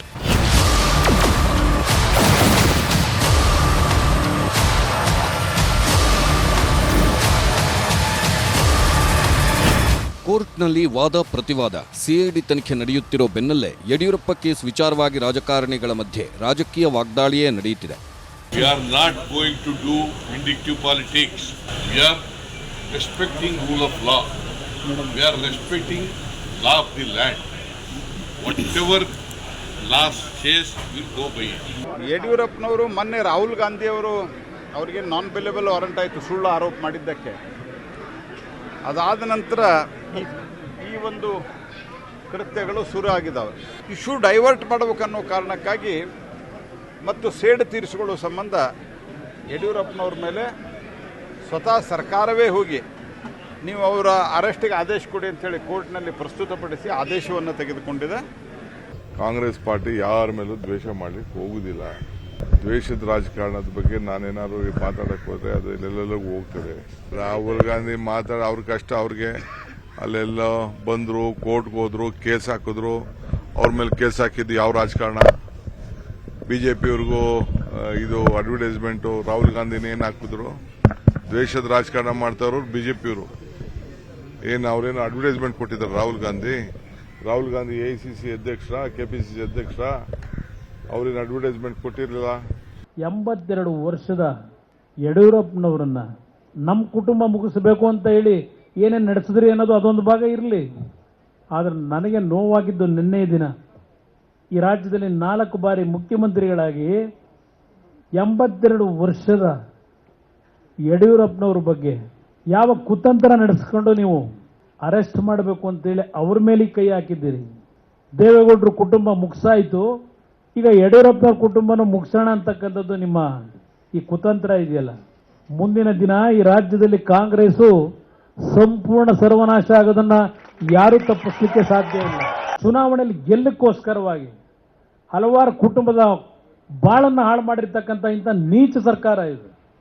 ಯಾರನ್ನ arrest ಮಾಡಿದ್ದೀರಿ? ಯಾರನ್ನ ಅರೆಸ್ಟ್ ಮಾಡಿದ್ದೀರಿ ನೀವು? ನಡೀತಲ್ಲ ಅದು ಯಾವುದೋ ಒಂದು ಫೋನು ಕಾನ್ವರ್ಸೇಷನ್ನು ನಮ್ಮ CD ಶಿವು ಅವ್ರದ್ದು. ನಾನೀಗೆಲ್ಲ ಆ ಲೆವೆಲ್ಗೆ ಇಳಿಬಾರ್ದು.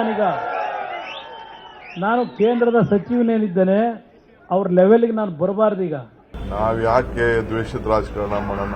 ನಮಗೇನ್ ಅವಶ್ಯಕತೆ ಏನಿದೆ? ಕಾನೂನು ಏನಾಗಿದೆಯೋ ದ್ವೇಷದ ರಾಜಕಾರಣ ಮಾಡಬೇಕಂದ್ರೆ ಫಸ್ಟ್ ಡೇನೆ ಪರಿಸ್ಥಿತಿಗಳಾಗ್ತಿದೆ. ಇನ್ವೆಸ್ಟಿಗೇಷನ್ ಮಾಡಿದ್ದಾರೆ, ಕಾನೂನು ಏನ್ ಪ್ರಕಾರ ಆಗಿದೆಯಾ ಅದು ನನಗೂ ಕಂಪ್ಲೀಟ್ ವಿಚಾರ ಗೊತ್ತಿಲ್ಲ. ಅವ್ರು ಏನ್ ಬೇಕಾದ್ರೂ ಮಾತಾಡ್ಲಿ, ಅವೆಲ್ಲ ನಿಧಾನ ಅದಕ್ಕೆಲ್ಲ ಉತ್ತರ ಕೊಡೋಣ. ಅವ್ರೇನೋ ಪಾಪ ಮಾತಾಡಬೇಕು, ಮಾತಾಡ್ತಾರೆ. ನಾವು ಯಾರ ಮೇಲೂ ದ್ವೇಷದ ರಾಜಕಾರಣ ಮಾಡಲಿಕ್ಕೆ ಹೋಗ್ತಾರೆ. ಇನ್ನು ಸರ್ಕಾರದ ವಿರುದ್ಧ ಬಿಜೆಪಿಯ ಇತರೆ ನಾಯಕರು ಕೂಡ ಕಿಡಿಕಾರಿದ್ರು.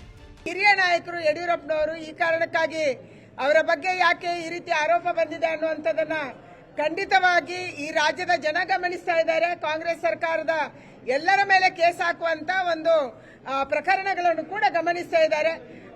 ಕಾದು ನೋಡೋಣ. ಕೋರ್ಟ್ ಆದೇಶ ಇದೆ, ಕೋರ್ಟ್ ಅಲ್ರಿ. ಇದೀಗ ಯಡಿಯೂರಪ್ಪ ಅವರನ್ನ ವಿಚಾರಣೆಗೆ ಹಾಜರಾಗಿ ಎಂದು ಕೋರ್ಟ್ ಕೂಡ ತಾಕೀತು ಮಾಡಿದೆ. ಸೋಮವಾರ ವಿಚಾರಣೆಗೆ ಬರುತ್ತಾರಾ? ಬಂದು ಏನು ಹೇಳ್ತಾರೆ? ಬಂದ ಮೇಲಿನ ರಾಜಕಾರಣ ಹೇಗಿರುತ್ತೆ ಅನ್ನೋದೇ ಕುತೂಹಲ. Bureau report, news 18.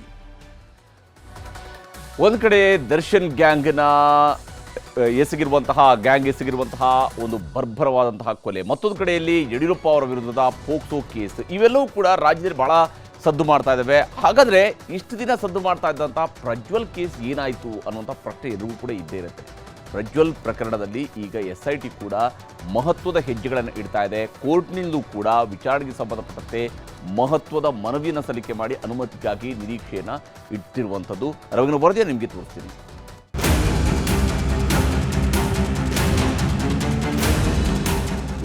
Prajwal Revanna ಅತ್ಯಾಚಾರ ಕೇಸ್ನಲ್ಲಿ ಎಸ್ಐಟಿ ಅಧಿಕಾರಿಗಳು ಇಂಚಿಂಚು ಸಾಕ್ಷಿ ಹುಡುಕಾಡ್ತಿದ್ದಾರೆ. ಫೋನ್ ಎಲ್ಲಿ ಅಂತ ಹೇಳ್ತಿಲ್ಲ, ಅತ್ಯಾಚಾರ ಮಾಡಿಲ್ಲ ಅನ್ನೋ ವಾದನೂ ಬಿಡ್ತಿಲ್ಲ. ಈಗ 2ನೇ ಪ್ರಕರಣದಲ್ಲಿ ವೈದ್ಯಕೀಯ ಪರೀಕ್ಷೆ ನಡೆಸಲು ಅಧಿಕಾರಿಗಳು ಹೊಸ ಹಾದಿ ಹುಡುಕ್ತಿದ್ದಾರೆ. ಅದೇ ಪ್ರಜ್ವಲ್ ರೇವಣ್ಣ ಅಂಗಾಂಗ ಸಾಮ್ಯತೆ ಪರೀಕ್ಷೆ. ವೈದ್ಯಕೀಯ ಭಾಷೆಯಲ್ಲಿ ಇದು ಗೈಟ್ ಅನಾಲಿಸಿಸ್ ಅಂತಾರೆ. ಪ್ರಜ್ವಲ್ನದ್ದು ಎನ್ನಲಾದ ಅಶ್ಲೀಲ ವಿಡಿಯೋ ವೈರಲ್ ಆಗಿದೆ. ಅಶ್ಲೀಲ ವಿಡಿಯೋದಲ್ಲಿರುವ ಪುರುಷನ ಮುಖ ಕಾಣ್ತಿಲ್ಲ, ಆದ್ರೆ ಧ್ವನಿ ಜೊತೆ ಪುರುಷನ ಗುಪ್ತಾಂಗದ ದೃಶ್ಯ ಮಾತ್ರವಿದೆ. ಸೊಂಟದ ಕೆಳಗಿನ ಪುರುಷನ ಅಂಗಗಳು ಗೋಚರಿಸಿದೆ. ಈಗಾಗಲೇ ಪ್ರಜ್ವಲ್ ಧ್ವನಿ ಮಾದರಿ ಸಂಗ್ರಹಿಸಿ ಎಫ್ಎಸ್ಎಲ್ಗೆ ಕಳುಹಿಸಿರುವ ಎಸ್ಐಟಿ ಅಧಿಕಾರಿಗಳು ಈಗ ಪ್ರಜ್ವಲ್ ಅಂಗಗಳಿಗೆ ಹೋಲಿಕೆ ಮಾಡಲು ತಯಾರಿ ಮಾಡಿಕೊಂಡಿದ್ದಾರೆ. ಗುಜರಾತ್ ವಿಶೇಷ ಎಫ್ಎಸ್ಎಲ್ ಲ್ಯಾಬ್ಗೆ ಈ ಪ್ರಜ್ವಲ್ನ ವಿಡಿಯೋ ಕಳಿಸ್ತಾರೆ. ಪ್ರಜ್ವಲ್ ವಿಡಿಯೋ ಅಶ್ಲೀಲ ವಿಡಿಯೋ ಸಾಮ್ಯತೆ ಪರೀಕ್ಷೆ ನಡೆಸೋದಕ್ಕೆ ವಿದೇಶಿ ಲ್ಯಾಬ್ ತಜ್ಞರಿಗೂ ಎಸ್ಐಟಿ ಮೊರೆ ಹೋಗಿದೆ.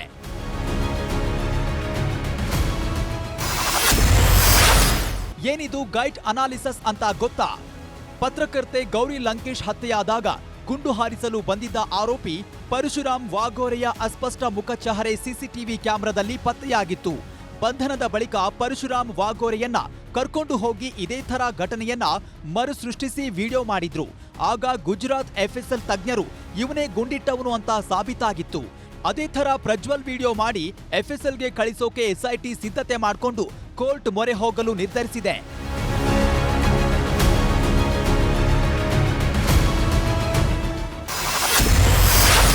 ಗೈಟ್ ಅನಾಲಿಸಿಸ್ ಅಮೆರಿಕದ ವೈದ್ಯಕೀಯ ತಂತ್ರಜ್ಞಾನ. ಘಟನೆ ಯಾವುದೇ ಇರಲಿ, ಅದಕ್ಕೆ ಸಂಬಂಧಿಸಿದ ಸಾಕ್ಷಿ, ದೃಶ್ಯ ಮರುಸೃಷ್ಟಿ, ದೃಶ್ಯಗಳನ್ನ ತಾಳೆ ಹಾಕ್ತಾರೆ. ಅಸಲಿ ನಕಲಿ ವಿಡಿಯೋಗಳನ್ನು ತಾಳೆ ಮಾಡ್ತಾರೆ. 2 ವಿಡಿಯೋಗಳಲ್ಲಿ ದೇಹದ ಸೂಕ್ಷ್ಮ ಕಣಗಳನ್ನ ಪತ್ತೆ ಮಾಡ್ತಾರೆ. ಚರ್ಮ, ಮಚ್ಚೆಗಳು, ಕೂದಲು, ಸೂಕ್ಷ್ಮ ಕಣಗಳು, ಚಹರೆ, ನಡಿಗೆ, ದೇಹದಲ್ಲಾಗುವ ಬದಲಾವಣೆಗಳು ಎಲ್ಲವನ್ನೂ ವೈಜ್ಞಾನಿಕವಾಗಿ ಪತ್ತೆ ಹಚ್ಚುವ ವಿಶೇಷ ಮೆಡಿಕಲ್ ಟೆಸ್ಟ್ ಈ ಗೈಟ್ ಅನಾಲಿಸಿಸ್.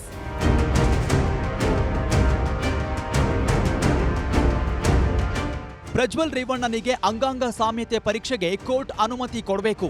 ಕೋರ್ಟ್ ಎಸ್ಐಟಿ ಮನವಿ ಪುರಸ್ಕರಿಸುತ್ತಾ ಇಲ್ವಾ ಗೊತ್ತಿಲ್ಲ. ಆದ್ರಿವತ್ತು ಪ್ರಜ್ವಲ್ ಪ್ರಕರಣದಲ್ಲಿ ಸಂತ್ರಸ್ತೆ ಅಪಹರಿಸಿದ್ದ ಕೇಸ್ನಲ್ಲಿ ಭವಾನಿ ರೇವಣ್ಣಗೆ ಸ್ವಲ್ಪ ರಿಲೀಫ್ ಸಿಕ್ಕಿದೆ. ಕೋರ್ಟ್ನಲ್ಲಿ ಭವಾನಿ ರೇವಣ್ಣ ಜಾಮೀನು ಅರ್ಜಿ ವಿಚಾರಣೆಗೆ ಬಂತು.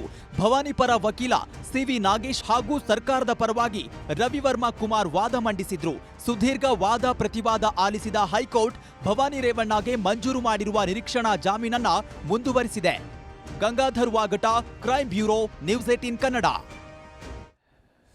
ಲೋಕಸಭೆ ಚುನಾವಣೆಯಲ್ಲಿ ಬಿಜೆಪಿಗೆ ಪೂರ್ಣ ಬಹುಮತ ಸಿಕ್ಕಿಲ್ಲ. ಬಹುಮತದ ಕೊರತೆಯಿಂದಾಗಿ ಎನ್ಡಿಎ ಸರ್ಕಾರ ರಚನೆಯಾಗಿದೆ, ಸಮ್ಮಿಶ್ರ ಸರ್ಕಾರ ಅಸ್ತಿತ್ವಕ್ಕೆ ಬಂದಿದೆ. ಆದರೆ ಬಿಜೆಪಿಗೆ ಆಗಿರುವಂತಹ ಹಿನ್ನಡೆ ಆರ್ಎಸ್ಎಸ್ ಮತ್ತು ಭಾರತೀಯ ಜನತಾ ಪಕ್ಷದ ಮಧ್ಯೆ ಬಿರುಕು ಮೂಡಿಸೋದಕ್ಕೆ ಕಾರಣ ಆಗಿದೆಯಾ ಅನ್ನುವಂಥ ಅನುಮಾನ ಈಗ ಸ್ಪಷ್ಟವಾಗ್ತಾ ಇದೆ. ಯಾಕಂದರೆ ಮೊನ್ನೆಯಷ್ಟೇ ಮೋಹನ್ ಭಾಗವತ್ ಅವರು ಮತ್ತು ಇವತ್ತು ಇಂದ್ರೇಶ್ ಕುಮಾರ್ ಅವರು ನೀಡಿರುವಂತಹ ಹೇಳಿಕೆಗಳನ್ನು ನೋಡಿದರೆ ನಿಜಕ್ಕೂ ಕೂಡ ಎಲ್ಲೋ ಒಂದು ಕಡೆಯಲ್ಲಿ ಆರ್ಎಸ್ಎಸ್ ಬಿಜೆಪಿ ಬಗ್ಗೆ ತೀವ್ರ ಅಸಮಾಧಾನವನ್ನು ಹೊಂದಿರುವಂಥದ್ದು ಸ್ಪಷ್ಟವಾಗ್ತಾ ಇದೆ. ಅಷ್ಟಕ್ಕೂ ಇವತ್ತು ಆರ್ಎಸ್ಎಸ್ ಪ್ರಮುಖರು ಏನು ಹೇಳಿದ್ದಾರೆ ಮತ್ತು ಏನೆಲ್ಲ ಬೆಳವಣಿಗೆಗಳು ನಡೆದಿದ್ದಾವೆ ಅನ್ನೋದ್ರ ಬಗ್ಗೆನ ವರದಿ ನಿಮಗೆ ತೋರಿಸ್ತೀನಿ.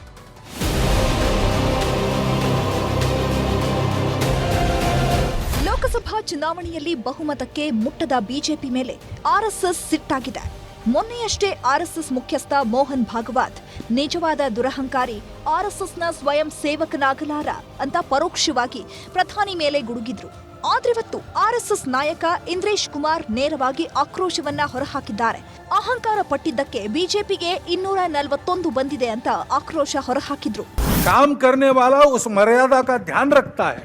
वो मर्यादा ही अपना धर्म है, वो मर्यादा ही अपनी संस्कृति है, जो महाराज जी ने अभी बहुत मार्मिक कथाओं से थोड़े में बताई, पूरी बताई. उस मर्यादा का पालन करके जो चलता है वो कर्म करता है, लेकिन कर्मों में लिप्त नहीं होता. उसमें अहंकार नहीं आता कि मैंने किया, और वही सेवक कहलाने का अधिकारी रहता है. पार्टी ने भक्ति की, अहंकार आया, उसको 241 पर रोक दिया, पर सबसे बड़ी बना दी. जो राम की भक्ति करे तो निरअहंकार करे, और जो राम का विरोध करे उसका अकल्याण अपने आप है, प्रभु नहीं बिगाड़ते. राम की अनास्था थी, अश्रद्धा थी, और उनको सबको मिलकर 234 पर रोक दिया.